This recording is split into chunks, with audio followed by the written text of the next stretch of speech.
I started talking about eating like a tiger and not a cow before I started feeding the cats. If they're depressed, sore, sick, tired, they're better off taking a nap. Cats sleep 20 hours a day. Now, the other 4 hours, they're assassins. There's some type of weird thing that happens when we sprint that we feel better the rest of the day. My shirt says rest, recover, sleep. That's kind of the motto of Feed the Cats, is that we have to build our athleticism on a base of rest, recovery, sleep, nutrition, hydration. The worst thing you can do, in my opinion, for any injury, and this includes sprained ankles and all those things, is to immobilize, go to bed for 6 weeks and let it heal like that, because then you don't heal as an athlete. You heal as an old person. There's a different way to train that's a lot more fun.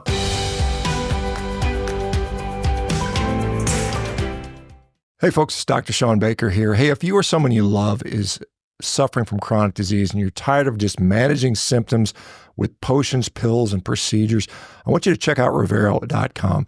Our team of dedicated professionals is committed to tackling the root cause of your issue and finally getting you healthy. Hurry up, though. Our spaces are filling up very quickly.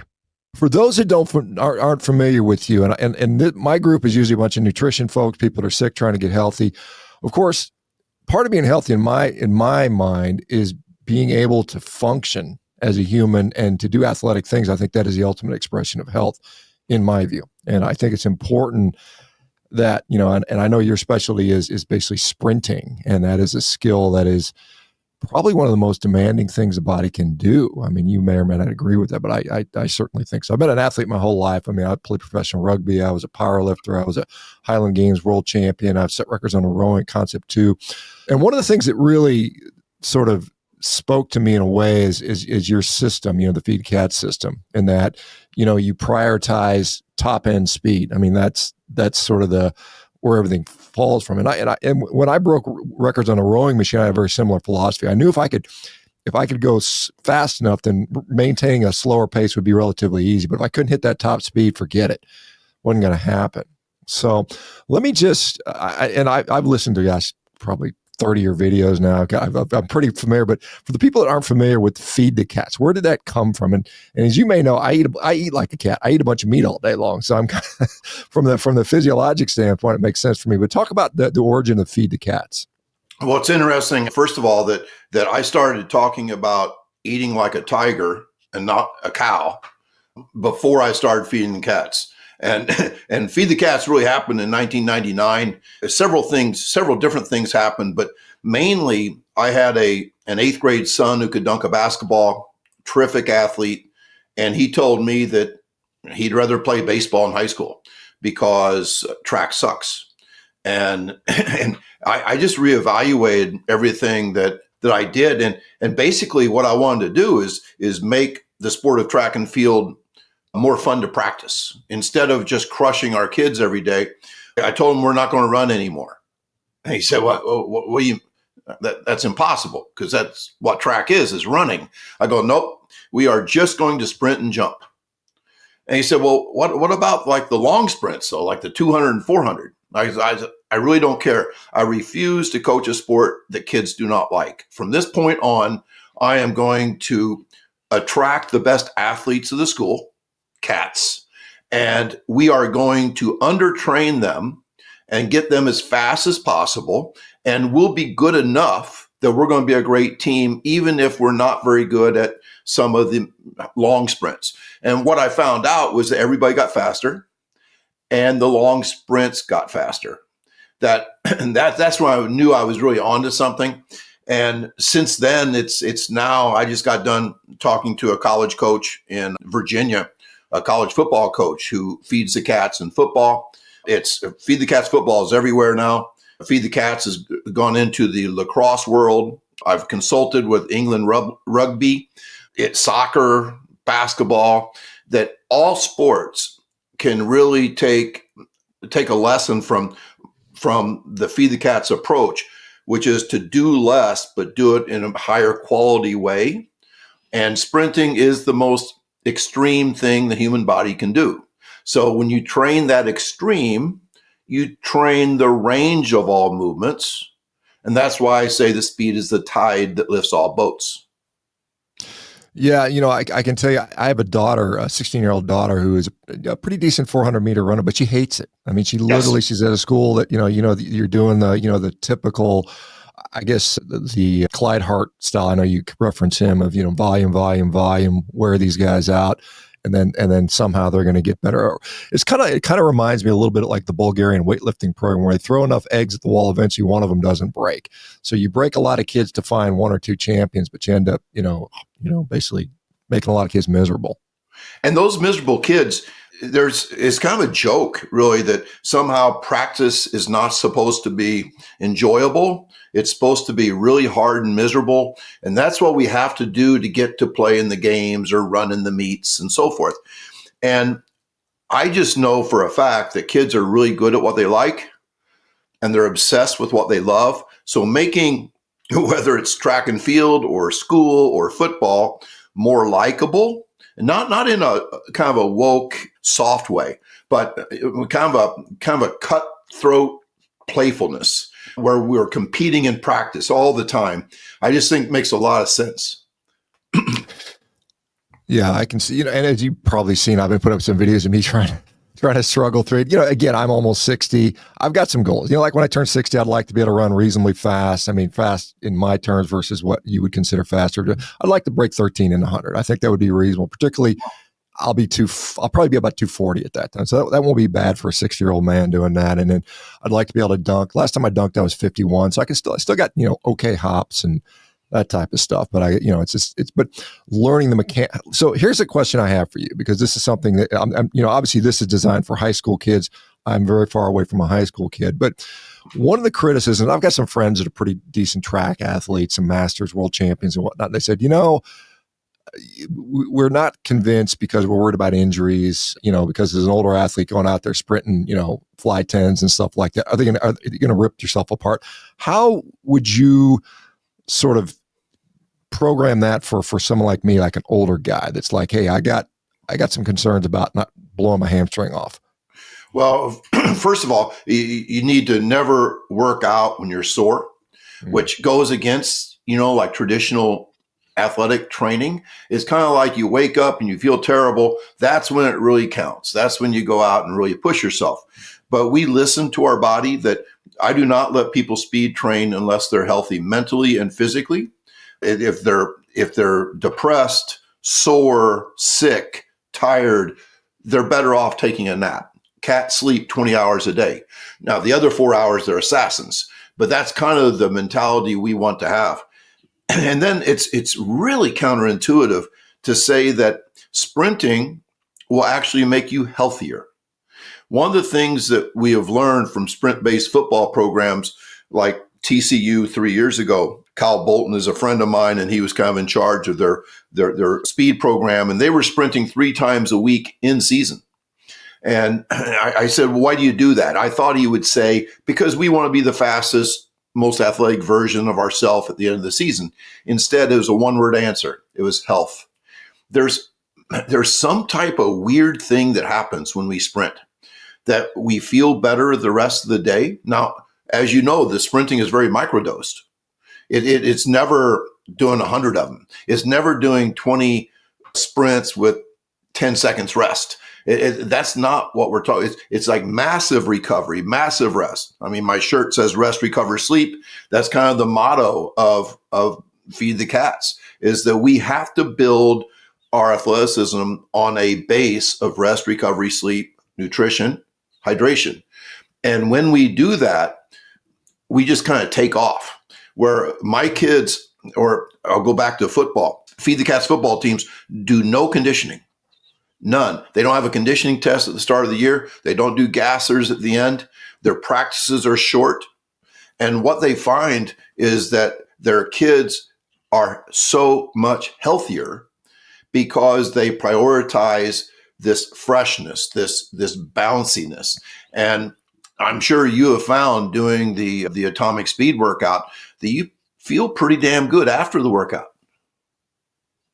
Yeah, absolutely. And for those who don't know, it's a series of basically 10 drills, 5-second drills. Basically, it's a little bit of marching, bounding, skipping, that type of stuff. And everybody, when I put out, really, like, you're doing the funny walk thing, and yet I guess they're not used to seeing track athletes because you do a lot of those things where you're doing straight leg bounds and it looks kind of goofy, but I guess and the point of that is to maybe establish movement patterns. I know you want to be front side dominant because that's what sprinting is about. And interestingly, my background, I'm an orthopedic surgeon, so I have a pretty good insight into musculoskeletal stuff, and I've been an athlete my whole life. And because a hamstring crosses two joints, and then we're simultaneously contracting, extending the muscle at some point during the sprint, stride, you put yourself at risk, particularly if your mechanics are off a little bit. So reinforcing those mechanics.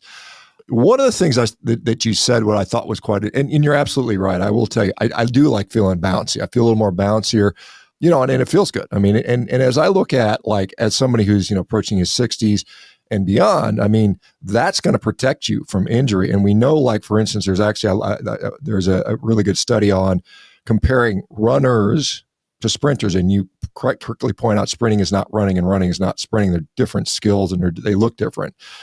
Runners do not it does not confer them any bone mineral density protection over a normal sedentary person, whereas sprinting does. Sprinting makes your bones tougher, which is, again, I think a good thing as we come into age. And when I see these sort of masters track athletes, they generally fare better than most of the population, particularly some of the sprinters. But, as I see, you see the guy, the 100-year-old that runs, I think it was a 19-second 60 meter. And it's well, that's cool. It's good to see him out there. But my prediction is you're going to see older and older guys that are getting it, that are was it Kerry Collins hit a sub 10 at 40 years of age?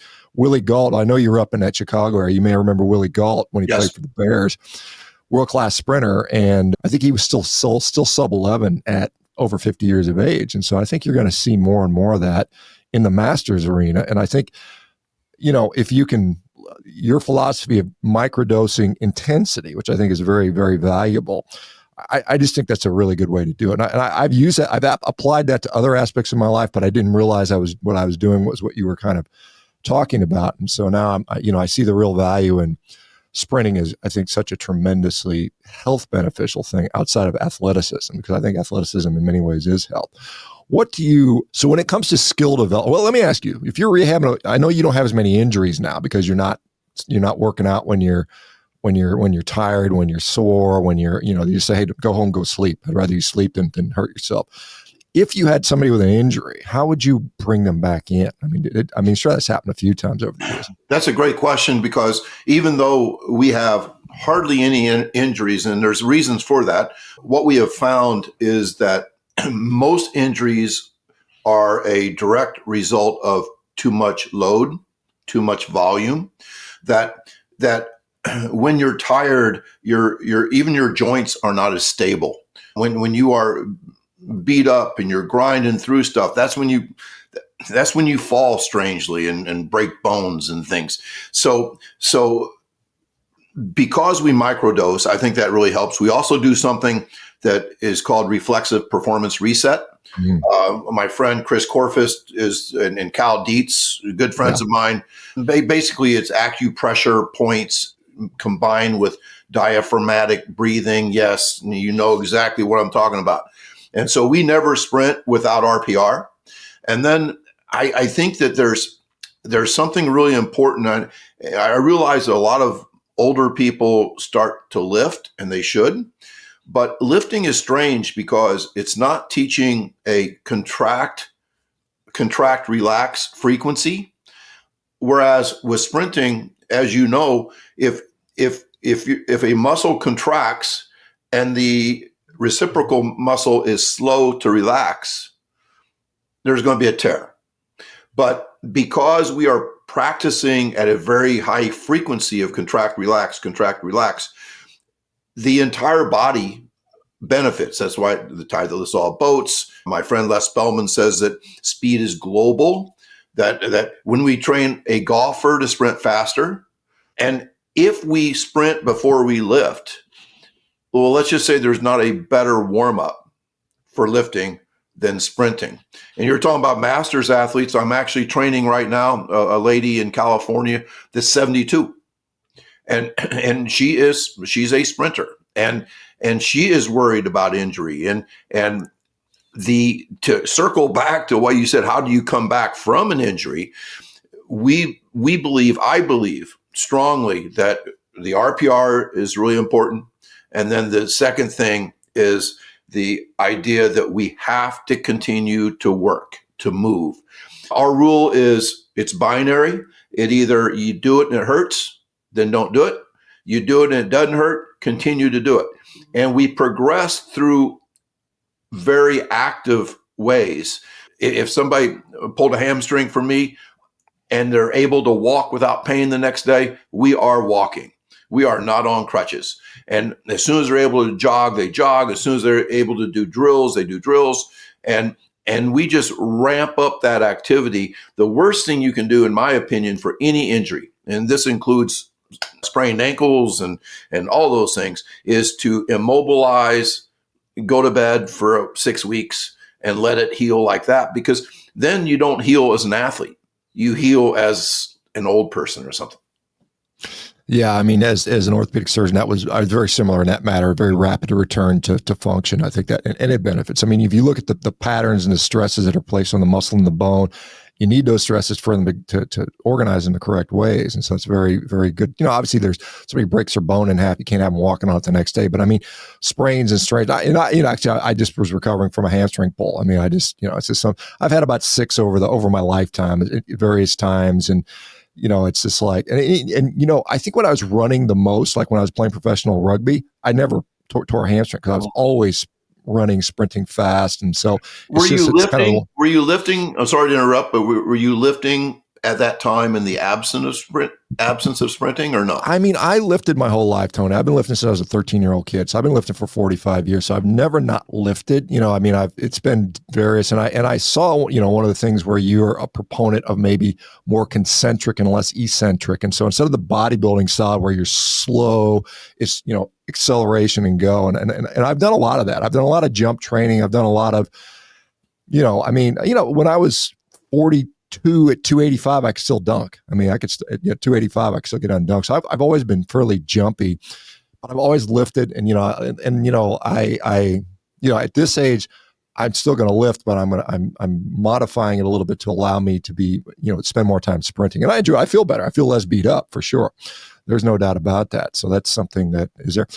One of the things I know you said you guys don't pull sleds or push sleds. I'm just wondering from an injury standpoint. I know the sleds will slow you down, so it might protect you initially while you're coming back from that. Would that be a place where you might consider like something like that? Oh, for sure. And my thing with pushing and pulling sleds, it's mainly the fact that we all have our own constraints. I basically train 35 guys, and 35 guys with sleds, it's just really a pain. There are things that you can do that give you the same stimulus as a sled, bands and so forth, resisted accelerations, things like that.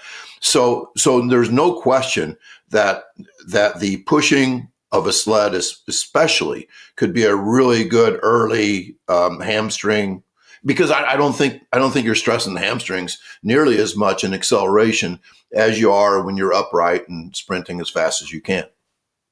Yeah, and I've seen other people mention that. They say that like when they're coming back from an injury, they'll do the same things. It's because the sled puts you in that pretty good acceleration position, that low to the ground, lower shin, more parallel shin angles and all that stuff that you want to see in early. I'm trying to learn a lot about sprint mechanics now, so it's a little bit of a education I'm giving myself. But what about as far as do you find like how do you teach people how to sprint correctly? I know you said look like Carl Lewis, arm back like that. Arms are very important, but what if you get a kid that's not getting it? Is there things you remedial drills, or how do you get them to learn how before they go and hit that 10-meter fly where bad technique may result in problems?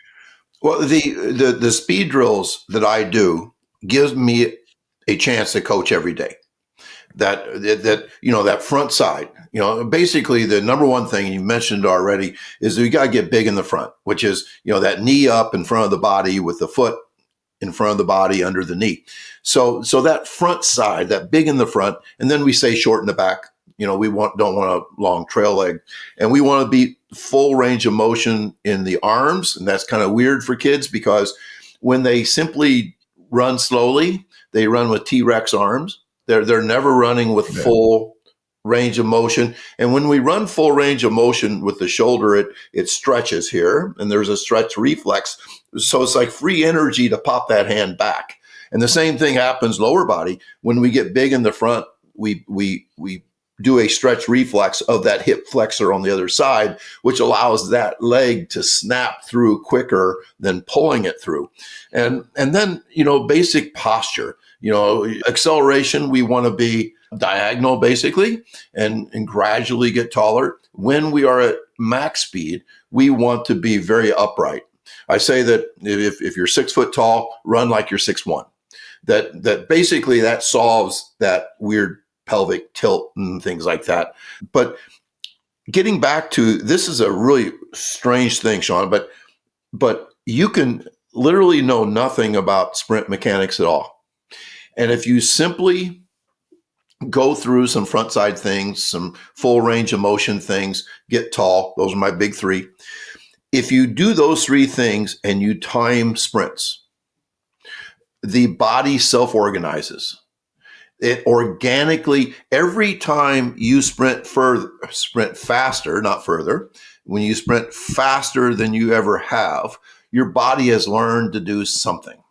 And so I've had people who spent their lives in a weight room. Matter of fact, Michael Boyle, probably on the Mount Rushmore of S&C coaches out in Boston, he had me out to speak to his interns in 2018.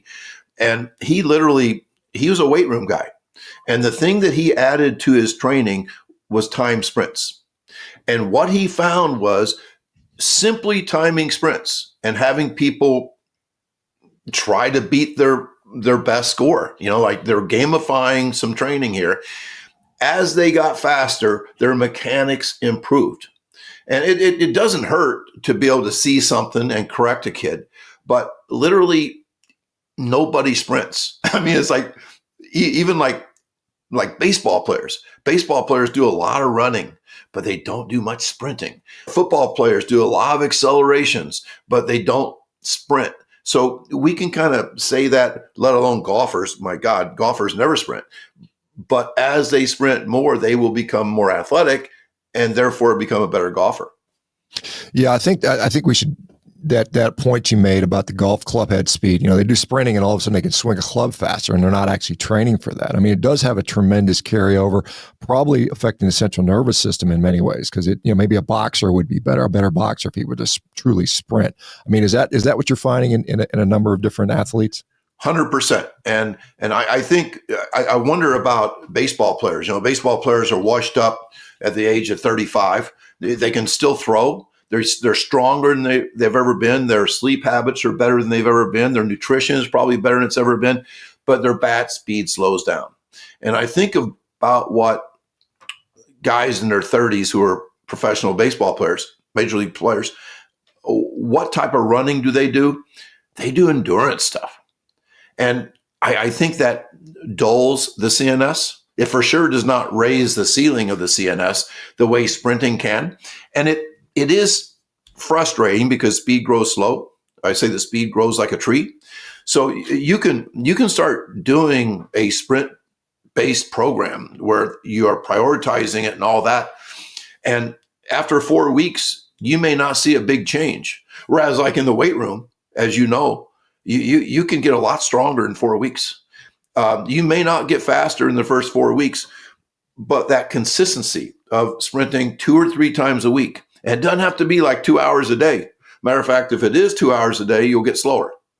It really needs to be microdosed.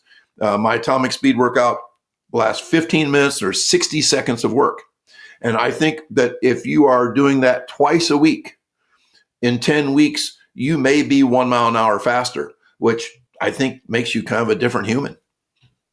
Yeah, and I've probably done atomic work. I've been doing it in my garage because it's cold and rainy out here. I finally got it dry enough there where I went to the track. So obviously I only got 25 feet, so it's got to be modified. And of course I was rehabbing a hamstring injury, so it was okay. But I actually, for my birthday, I just turned 58 a couple of days ago, I bought the little free lap. So I've got a couple cones, so I'll be out there hitting some fly tens and seeing where I'm at. Hopefully I'd like to get like 1-2 or something like that would be reasonable for my age and size. And then if, that would put me at about 18.6 or something. I can't remember what the calculation is on that, but maybe 20. 20 would be, I'd be really happy if I could ever hit 20 miles an hour at my age. So I would be. If you hit 20, your 100 time would be a lot closer to 12 than 13.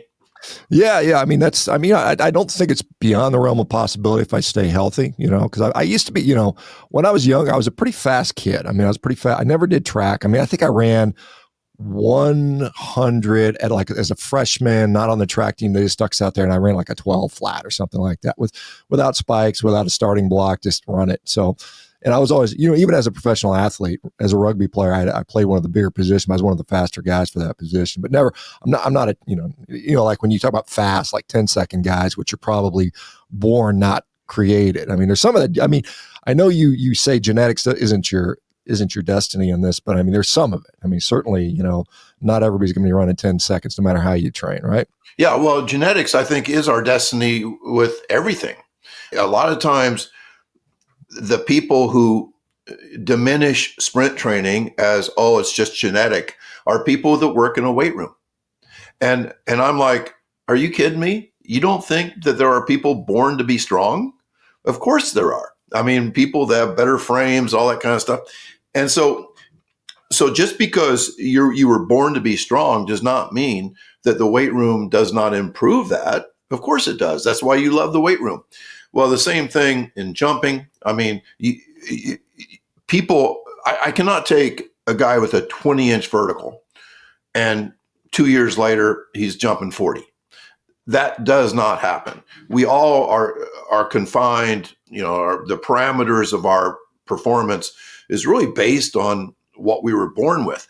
But just like everything, I like to say, the definition of IQ is that it's inherited intelligence. But yet we all know that we can be smarter. Or somebody with a high IQ who doesn't read and doesn't apply himself in learning doesn't achieve a whole lot academically.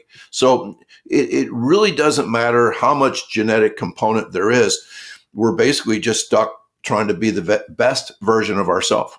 Hey folks, it's Dr. ShawnBaker here. Hey, if you or someone you love is suffering from chronic disease and you're tired of just managing symptoms with potions, pills, and procedures, I want you to check out Revero.com. Our team of dedicated professionals is committed to tackling the root cause of your issue and finally getting you healthy. Hurry up, though. Our spaces are filling up very quickly. And you mentioned Mike Boyle, and I've read some of his stuff over the years. Years ago, I was reading his stuff. And then Cal Dietz, I actually met in South Carolina speaking at Summer Strong, kind of a strength and conditioning coaches event on the nutrition side. And I sat next to Cal, never met the guy, and he started talking about this breathing stuff. And I was kind of, what the hell are you talking about, guy? I was kind of like, I don't get it. But now I've kind of, followed some of this RPR stuff, which I've done. I'm doing that as my workout. And I mean, honestly, it doesn't hurt. It certainly doesn't hurt me. And, I mean, there's clear literature that putting yourself in a more parasympathetic state with the breathing clearly has benefits. I mean, that's clearly been shown. The literature I've looked at, scientific literature on our RPR is kind of mixed. It says some says it helps, some says it doesn't. Anecdotally, you've got, and I'm practicing medical care and healthcare. I've got a company that does this where we have a lot of anecdotal stuff. And we're going to be publishing some of that stuff around nutrition. We've got this tremendous anecdotal evidence that, eating a meat-based diet is tremendously beneficial for health across the board. But one of the things that Mike Boyle had said, and I saw you say this as well, is that if you want to make your kid a horrible athlete, put them in cross country or put them in soccer or something like that, because they run slow all day. And it just kills their athleticism. Can you speak a little more to that? Yeah, and you're talking to somebody that I believe yesterday was my 924th consecutive day of going out and running. I got the terrible habit. I'm older than you. So I was a teenager when Nike changed the world in the early 70s and people turned into runners and everything we do is habitual. So I've been a runner ever since. So I preach of sprinting and then I go out and detrain my athleticism every damn day by going out and running 2 or 3 miles. Having said that, our cross-country team at Plainfield North High School has been ranked nationally in the last 2 years, second in the state the last 2 years. The 2 biggest changes they have made recently was sleep. They all get to sleep before 9 o'clock every night, which is just a huge performance enhancer. And then the other thing that they do is that they don't just run. They throw med balls. They do speed drills. They run through wickets. They lift. Our cross country kids used to look like scrawny runners, like marathon kids. Now they look like a basketball team. They are so much more athletic. So I think that you can do endurance-based stuff, and if you still lift and do the athletic things and still sprint, that you can maintain your athleticism. Now, if I wanted to get a guy as fast as he could be, then we don't run laps. We just don't. Our biggest workout last year was 3 times 200 with 4 minutes rest. And they compare that with an average workout in many programs would be 10 times 200 with maybe a 1 minute rest. And they're doing all of them sloppy. And to me, that absolutely detrains athleticism. As a sprinter, if you're elite as a sprinter, you're spending about 1/12 of a second on the ground. So why would we make into a habit the idea that we're going to have really long ground contacts and sloppy posture, and we're going to run with T-Rex arms? And why would we do those things? But as you know, people are copycats. They're master imitators. And if people were trained that way when they were in high school and they started coaching the same way they were trained, they are just locked in to the old stuff. And, I'm kind of like the counterintuitive guy that's come along now and say, there's a different way to train that's a lot more fun.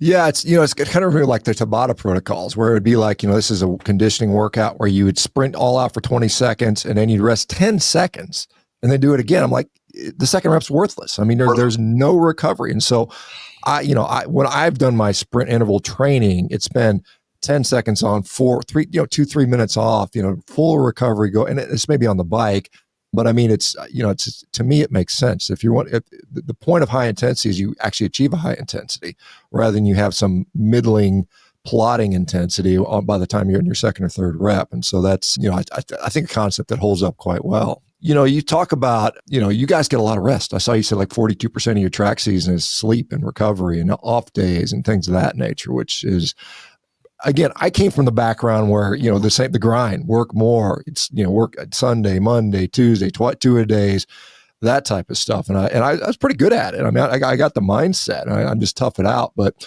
ultimately, it probably limited you in many ways because you just kind of ground down the athleticism in many ways. That's 100% true.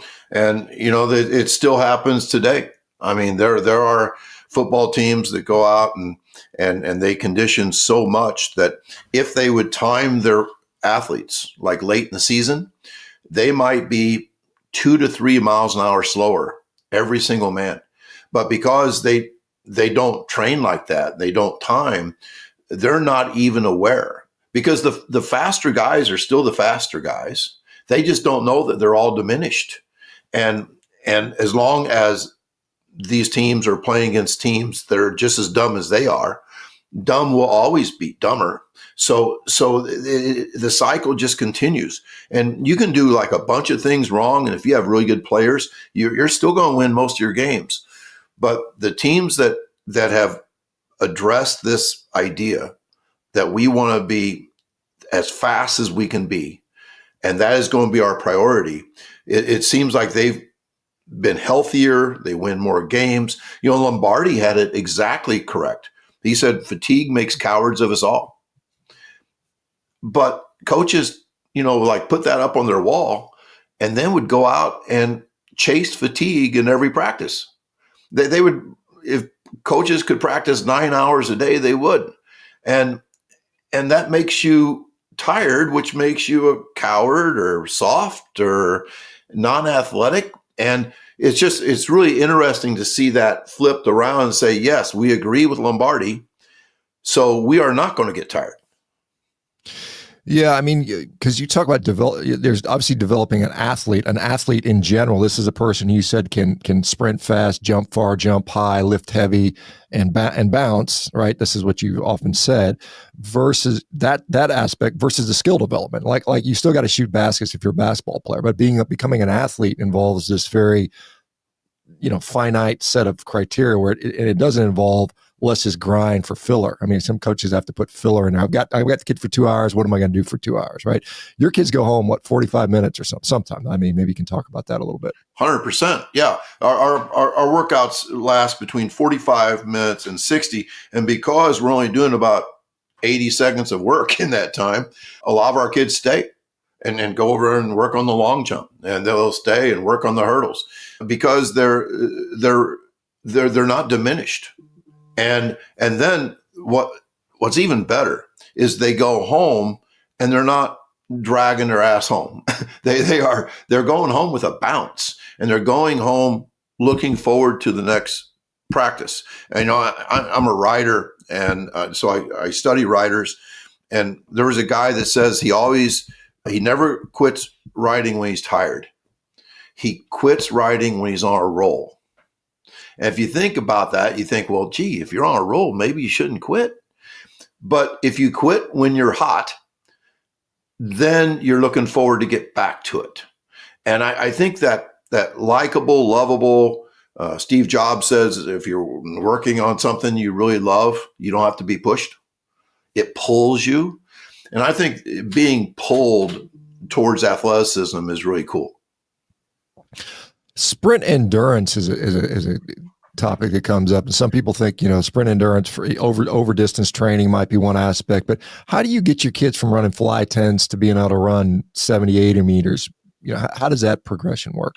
It's really interesting. We don't do anything more than 5 seconds in our speed days and our X Factor days. Our X Factor days are exercises that we have a reasonable hunch will make a kid faster. Oftentimes it's things that fast people do well and slow people don't.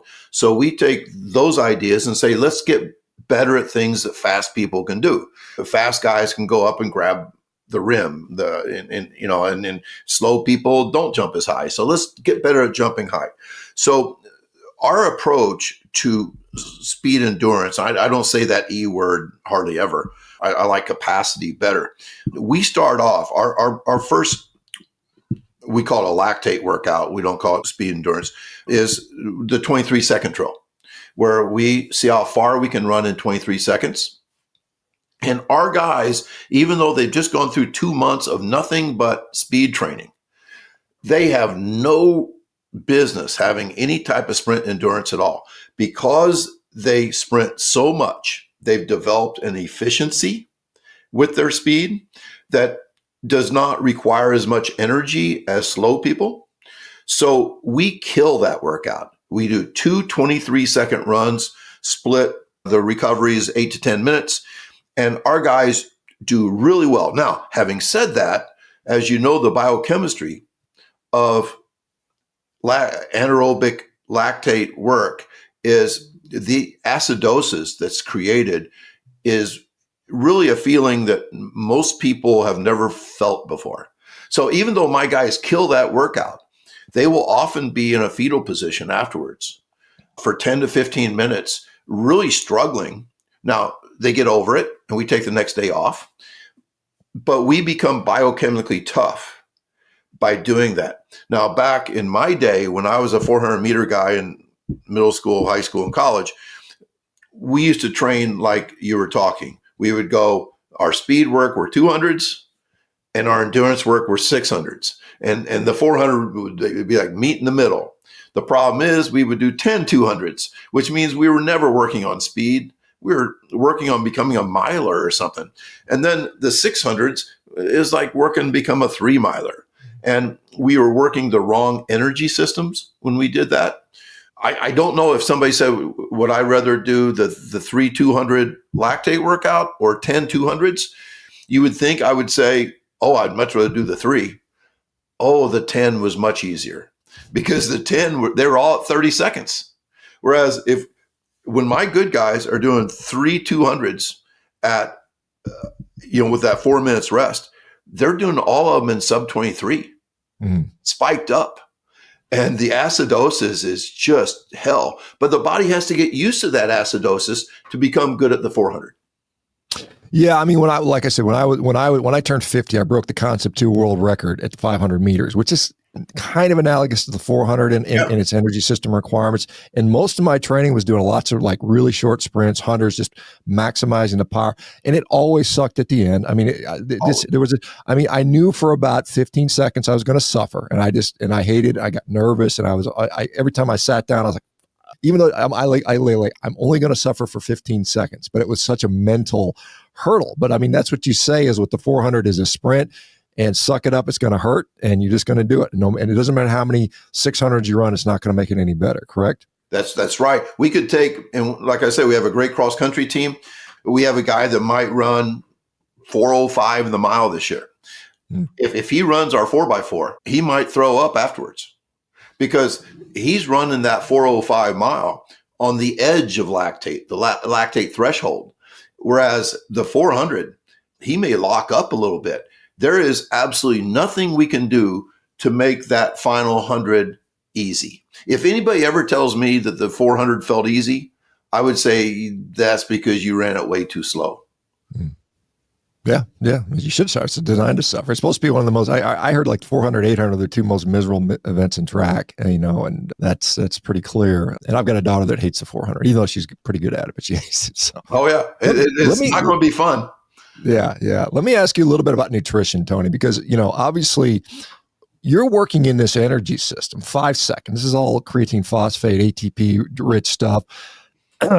I think, and maybe you have some thought on this, feeding those kids lots of creatine, lots of red meat, lots of steak would probably facilitate. I mean, I know you saw a post I put up. The world fastest animal is a cheetah. It runs about 70 miles an hour. Eats a lot of red meat. It can run a quarter mile in about 20, 25 seconds or something like that. But I mean, that's what you're training all day long. You're plenty of recovery so that ATP is going to do it. I suspect if these kids are saturated with creatine and some of the other goodies in red meat, it would probably facilitate their cat-like training. What are your thoughts on that? 100%.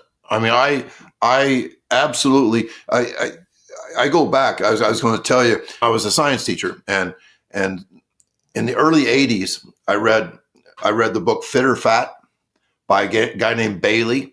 And so I started eating a lot of bagels and breads and like low fat cookies and things. And yeah, I think I gained 20 pounds. And then I read a book called Protein Power. It was about, it was a long time ago. Yeah. And it was really counterintuitive, but I embraced that. And to this day, I just don't think you can get enough servings of protein throughout the day. And, to do that, you may have to plan ahead, but, the planning for nutrition is really important. So I just think that when I think of an herbivore, I think of a cow, and cows they don't win races. And I think pronghorn antelope is the fastest, 55 miles. And I looked this up. So a cheetah's like 70, and, an antelope, they're decent, but they get eaten for sure. Yeah. And I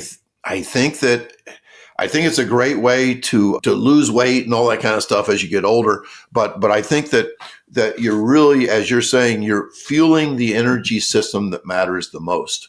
If you're eating that meat diet, that creatine, I'm sure you say that the creatine's for everybody, don't you? Of course. Yeah. I mean, and it's not just athleticism. I mean, creatine came out as a supplement late 80s, early 90s. And it's got some pretty good data on, but you get it from meat. I mean, it comes from meat, and it has brain implications. It's positive cardiovascular, brain health implications. So it's a good nutritional compound, and we don't get it from a plant-based diet. We get it from a meat-based diet, which is, I think, again, I'm obviously biased here, but I think you produce better athletes. My thought was like, hey, all these kids eat a pound of meat a day. 1 pound of red meat a day would probably, it'd be fun to do that experiment with you guys if you have your team to say, hey, let's focus on that for a while and see what happens to your performance, because I suspect it might impact a little. But even if it's a 2%, as 2%, at a high level is big. It's a big thing. Oh, it's huge. If I could get, I was saying that, if you make a profit every day, you'll never go broke. And so, you have to just absolutely fall in love with incremental improvements. And it may not happen. You may plateau for a week, 2 weeks, 3 weeks, but you've got to stick with it. And I really think that the whole creatine and red meat thing is a major part of feeding the cats. Yeah, well, if you're using that cat analogy, springy, bouncy, quick, apex predator, you got to feed them correctly and not, feed them in multiple ways, like you're talking about there. As far as, okay, let's talk a little bit of X factor, because obviously you've got your sprint. You got this day where we're going to go all out. Sprint to the point where we're running max velocity a couple times a week. And then we're doing these drills that you say we think will make us faster. We're not maybe 100% sure, but how do you sort of incorporate that? And is there because I'm going to continue to lift. I think it's beneficial for me as an old guy. How would you design, a lifting situation that would facilitate sprinting? Because I do agree that sprinting is probably the apex aspect of performance as a human being. If you can sprint well, you can probably do most things well. And I think that's a pinnacle that we should strive to achieve regardless of our age. And again, some are going to do better than others. Yeah, well, and the opposite is very true as well.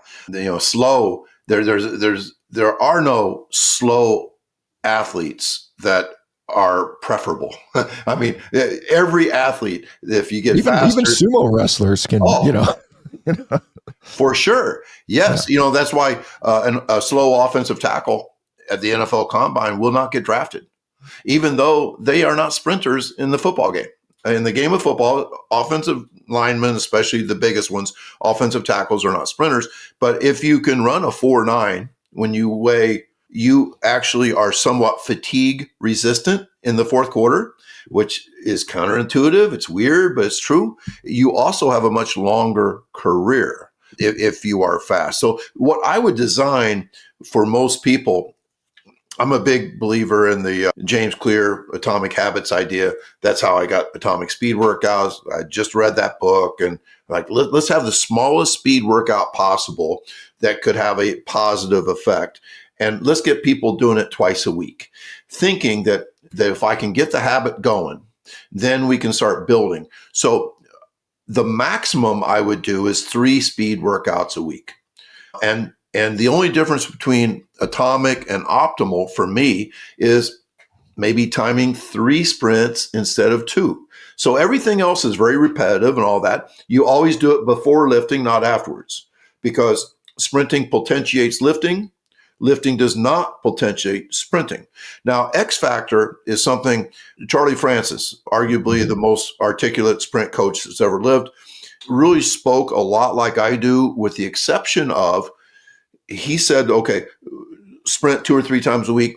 And on the days they did not sprint, they did tempo running.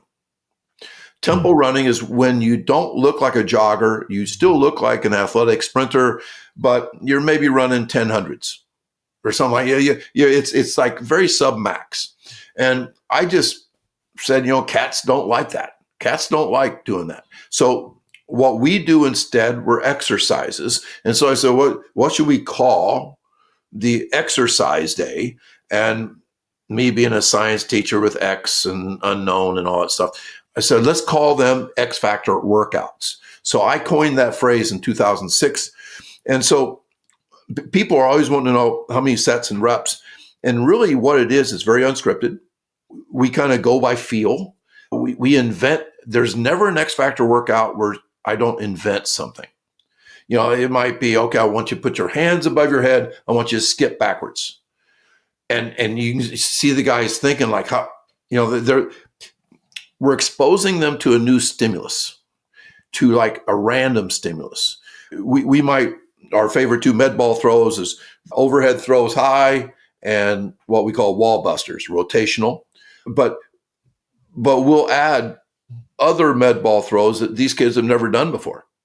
And I think that stimulus is really good for kids. It also is somewhat refreshingly fun, because speed training is repetitive, which we know that if you're going to be good at something, you have to repeat it. Mm. But the X factor stuff is much more, as I'm sure you've heard, like what we get used to no longer changes us.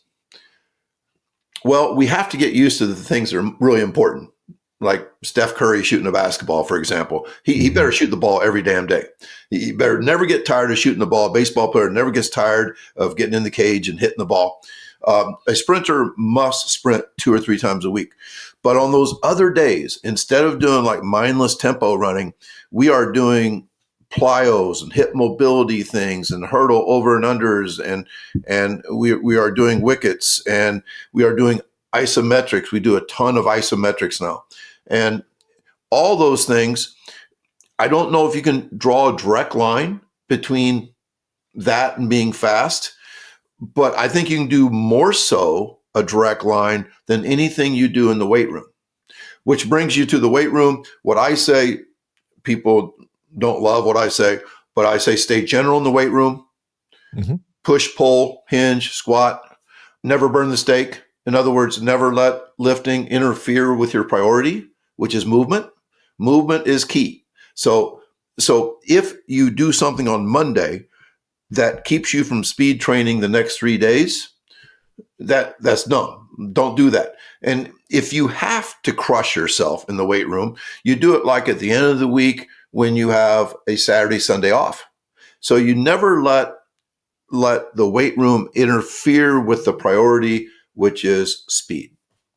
Yeah, I mean, I've seen studies that show that like better weight room performance, like if you sprint early and then lift later in the day, I mean, they've correlated that. Those studies have been done. I've got a friend of mine, Matt Watson, who's a big plyos proponent. He was a high jumper in Great Britain, and he's very much into plyometrics. One of the things he discusses is the fact that it's important to have a variety, jumping in different directions, landings. Obviously, the hard collisions are essential. The low ground contact times, or appropriate ground contact times for the, if you're doing a 4-foot box jump or depth jump, you're going to have a little more ground contact time than if you're skipping, But one of the things he says is not to complicate it. I mean, it's like you see a lot of guys are like jumping 15 different directions and over 7 different obstacles, and he's just like, keep it simple. You can do lateral hops, you can do, forward backs, but not to complicate within the exercise. Because when you complicate, you bring down the intensity, and intensity is what you want to train. It's kind of similar to what you're doing with the Fly 10s. It's like, we want that intensity. And so with the plyometrics, it's just, simple, hard, and then completely change direction later on a different exercise. Is that something you guys do with the X Factor? For sure. We were working last week, and usually there's basketball teams practicing at the same time we're doing stuff, but they weren't practicing. So I took we usually break up in like 3 stations. I took my station out there, and we all dunked without basketballs. Go up to the rim like an aggressive dunker. And then it's okay. Now we're going to jump off 2 feet and put our hands as high on the backboard as we can. Now that's a stimulus that they maybe have never, since they don't play basketball, they never experienced. And the other thing about the X Factor stuff that you'll appreciate, I think, is that I have found in track and field that my most durable track athletes, my most durable sprinters are basketball players. My most fragile sprinters only run track. They only run in a straight line. So the way my mind thinks is that if that's true, let's try to recreate some basketball-like movements in X Factor work. Now, what does that mean? I think that means stop, start, accel, decel. That means sticking landings. That means jumping in multiple directions. That means rotational stuff. Like you may see us doing something laterally, and you say, well, that doesn't even apply to your sport. I'm like, yeah, but it does apply to durability. I really believe that back in the day when typical really good high school athletes would play a different sport every season, that they were much more durable than the athletes today that play volleyball 12 months a year or soccer 12 months a year, that they are missing so many of those things. And one of the reasons for that is that when we train people for volleyball, we simply reverse engineer volleyball. We take a step in 1 or 2 directions. We jump a lot. where really they need to do all types of athletic things to get them better at their sport. So before you reverse engineer your entire pyramid, you better have that bottom layer be rest, recovery, sleep, and then the next layer be sprint, jump, lift, bounce. Yeah, I'm just wondering, because I can certainly see it in changes direction, sports, basketball, football, so on and so forth, where you're applying big braking force. But in track, you don't want braking force. You want the opposite. You want propulsive force and then flat, vertical running. And so you never want to stop or slow yourself down. But how would that positively affect your sprint athletes? I don't know exactly. I just, we coach with hunches so much, and my hunch is that whenever let's say we bound, and we have a thing we call bound and stick, where we jump as far as we can, land on one leg and stick the landing. That's like an ultimate collision-based thing. I learned all about collision-based training from Jay Schroeder and Adam Archuleta. Dan Fichter is the modern day Jay Schroeder. And those collisions, I think toughen the tendons and ligaments, and you just don't know where an athlete is going to be weak and how it's going to show up in an injury. So my point is that X factor needs to be very well rounded, and some of the things will not look exactly like the sport. An example goes back to football. There are some football programs that do not sprint because kids get hurt at top speed. Well, they get hurt because they don't sprint.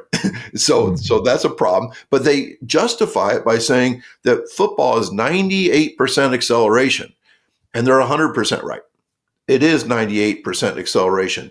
But we need that sprinting thing, even if it's not 98% of the game of football. We need to get better at the general qualities of athleticism in order to stay healthy and be a better athlete in everything we do. Yeah, I think, and this is kind of getting a little more philosophical, but I think when you accelerate, your body is expecting to go to max velocity at some point. That's the whole point of acceleration. This is why we would accelerate as a species, or any animal would, to eventually reach max velocity. And if you never train that aspect of it, it's like, are you hindering your acceleration capacity? Which I think you probably are. Is that fair to say? Yeah, and I think it's really important to say that the best way to improve acceleration is probably not pushing and pulling sleds. Mm-hmm. It's probably getting faster. That if you improve your max velocity, that tide that lifts all boats things, I've never seen a fast athlete who didn't accelerate well, because the movement is still CNS driven. And if you raise the ceiling of the CNS, I believe you raise the floor as well, and everything comes with it. The same thing happens if you lower the ceiling. As you get slower, your acceleration is going to decline no matter how many times you push a sled. Yeah. So let me ask you, because I know I'm sure, like me, you've got plenty of critics, right? And some people say, well, there's no Olympic sprinters that are doing feed the cats. Where do you see, like you got high school kids, you're getting them pretty fast, you're getting good athletes, football players pretty fast. That has good application. But if they're saying, well, if I want to be the elitist in the world, I need more. I need something in addition to that. How do you sort of respond to that criticism? Well, I think that when you're talking about elite sprinters, I did coach one of them. Marcellus, right? Marcellus Moore, right. Yeah. As a freshman for me, he set the 14-year-old world record. He set, as a sophomore, he set the Illinois state record that will probably never be broken. He holds the Texas state record in the 60, and he was 15th in the semis of the Olympic trials at the age of 21 last year. So I did, but it's important to note that I did not create Marcellus. That Marcellus was born a phenom. And I have a saying that disarms people, I think, sometimes. I say every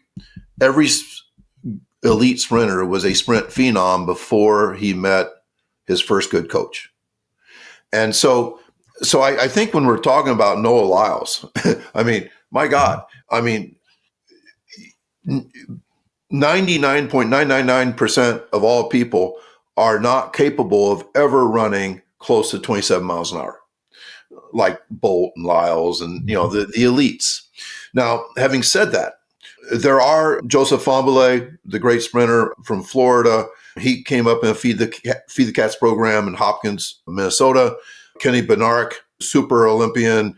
He was a Feed the Cats program at Rice Lake, Wisconsin. Marcellus Kamari Montgomery is a pro. He came up through a Feed the Cats program. So even though I don't think there would ever be a college that bragged that, oh, we feed the cats, like that high school coach in Illinois teaches us. No, they're never going to do that. Now, hopefully it impacts them. Hopefully they'll question their volumes and things like that. But I think that you have to get your max speed high. I mean, that's the only thing that's going to make you great in the 100, 200, and 400. Like Van Niekerk, when he set the world record in the 400, he opened the first 200 in 20.50. That's flying, yeah. 20.50, which everybody's first 200 is +1. So that means he has to be capable of running a 1950 or around that in the 200. So these people that think that somehow you need to do a lot of endurance so you finish well, by the way, he did not finish well when he broke the world record. He ran 12:05 final 100. He was gassed, but he ran so damn fast in the first 3/4 of it. They just suffered through the end. And so speed was the reason why the world record was broken. So I think that, what colleges do is they recruit the fastest high school kids in America and then run them hard. And I question. So let me have a question here, and we're unfortunately we're almost out of time. My editor is going to go, I go too long. But what are your thoughts on overspeed training, like being pulled? Is that because that's going to make you you're going to go faster? I see guys running down hills or being pulled behind vehicles and stuff like that. What are your thoughts on that particular modality? I love it, but a lot of it depends on how you do it. I don't love downhill because I think it really affects the way you land. There's nothing more important than ground contact times. And if you're like stumbling down a hill at speeds you've never done before, I don't think that the mechanics transfer. I saw a former Olympic champion, the 100, was running behind, not being pulled by a truck, but running behind a truck that was wind resistance for him. So it took away the wind resistance. He was like drafting. And so he was able to overspeed. I really, really like that idea. There are machines called the 1080 Sprint that allows us to pull with a very steady pull. And we can pull with as little as like a couple kilograms and so I really like that. I do not like bungee cords because they pull you too fast early and not fast enough late. The pulleys are okay. They're a little better than bungees. What I actually suggested at one time was a wind tunnel where like we'd have NASA or somebody build a wind tunnel that would have all of these fans going. So we wouldn't be pulled from the waist. It wouldn't be, our skeleton would not be changed whatsoever. So the idea of running with the wind is probably my favorite low tech way to overspeed, but we always run with the wind. So yeah, if you find a windy day, you find a wind at your back and just go, and then you get some better. Obviously, you get better. That's why all the trials always say +2 or whatever with the wind speeds and stuff like that. Yes. So interesting. And then of course you're up in Illinois. When I was a kid, I lived in Chicago Heights, Country Club Hills, not far from where you are. Probably 30 miles away or something like that. I think maybe you compete again. I think I would have went to Hillcrest High School. I don't know if that's anything but still there. Yeah. So, but I moved. I ended up moving to Indiana, and then we moved down to Texas and stuff. And so, the weather, obviously. So, how do you deal with cold weather? I mean, do you go out in the cold weather at all, or you stay indoors? Well, it all depends on what you have. We have a 9 laps to a mile indoor track, and that's not a full size indoor track, but it's like 178 meters. So we have about a 75 meter stretch of straightaway that we're able to sprint on. A lot of Feed the Cats teams find a long hallway in their school and roll out these runways that weigh about 1,000 pounds each. And they sprint with spikes in the hallway, doing it that way. if you don't do that, whatever you do, don't default to running laps. That's the lazy way to coach. You get kids tired, they stay out of trouble, but they don't get faster. I think that you can get outside as long as the weather is above freezing. I do like the idea of possibly doing your speed drills indoors so that you can go outdoors and sprint, but only be outside for maybe 15 minutes. Today it's 5 degrees where I'm at, so that's not going to happen on a day like this. But I think you can, as long as it's above freezing. I don't really prescribe to the idea that cold weather causes muscle pulls. I think a lot of that is the RPR and the intensity of the warm up before you sprint. So I think all those things can be done. I do want to say that if you coach in Illinois, Wisconsin, Minnesota, Ohio, Pennsylvania, you will never be recognized as a truly fantastic sprint coach because your times do not compare with Florida, Texas, Georgia, California. And before people, default and say, well, that's just because they have better coaching down there. That's not it. I'm a huge believer in dopamine, that sunshine and outdoor living is one of the most important things in the human experience. And the ability to get outside, especially in January, February, March, and get that sunshine. That is something that people in the North just don't get. The only way we can improve our dopamine is going to bed before 9 o'clock at night, and of course having good habits. But we just do the best we can. But our times will never compare with the sunshine states. Yeah, well, I mean, also Florida, California, Texas got a lot more people too. So I mean, you have more athletes to choose from. And yeah, I do agree. I mean, you can get out in the sunshine. You just feel better. I mean, you literally feel better when there's sunshine. And we always feel better in the spring. It's just like we have this, we have these hormonal fluctuations. So and anyway. We sleep better. We sleep better when we're outside during the day. Yeah, that's true as well.